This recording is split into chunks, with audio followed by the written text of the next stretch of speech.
السلام علیکم ورحمۃ اللہ وبرکاتہ۔ حضور، ایک سوال کسی نے دوست نے پوچھا کہ اگر کچھ بندے عمرے پہ جاتے ہیں تو جیسا کہ طائف چلے جاتے ہیں زیارت وغیرہ کے لیے چکر پہ، تو واپسی میں کچھ لوگ جو نا کہتے ہیں ہمارے دوست گئے تو انہوں نے احرام نہیں باندھا، ایسے ہی آئے حرم میں، تو کیا اس طرح کرنا صحیح ہے کہ اگر طائف جائے اور احرام نہ باندھے وہاں پر؟ جی، طائف ہل حرم دونوں سے باہر ہے، آفاقی کی جگہ ہے۔ جو شخص مکہ سے طائف جائے تو جب مکہ آئے تو اس کو احرام باندھنا لازم ہے، وہ عمرہ کا احرام باندھے ورنہ اس پر دم ہوگا۔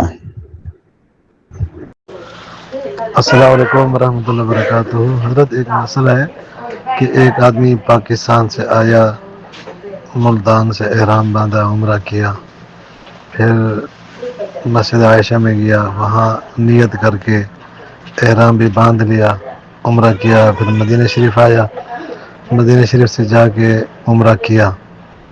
اب وہ مکے میں رہتا ہے تو وہ مقام جعرانہ میں گیا، نیت نہیں تھی، عمرے کی نیت طیب صحیح نہیں تھی، تو صرف زیارت کے لیے گیا تھا نا، تو وہاں پہ گیا، اس نے احرام بھی نہیں باندھا، نہ ہی نیت تھی، تو کیا اس پہ کوئی دم وغیرہ لازم رہے گا یا کوئی ایسی بات تو نہیں ہے نا؟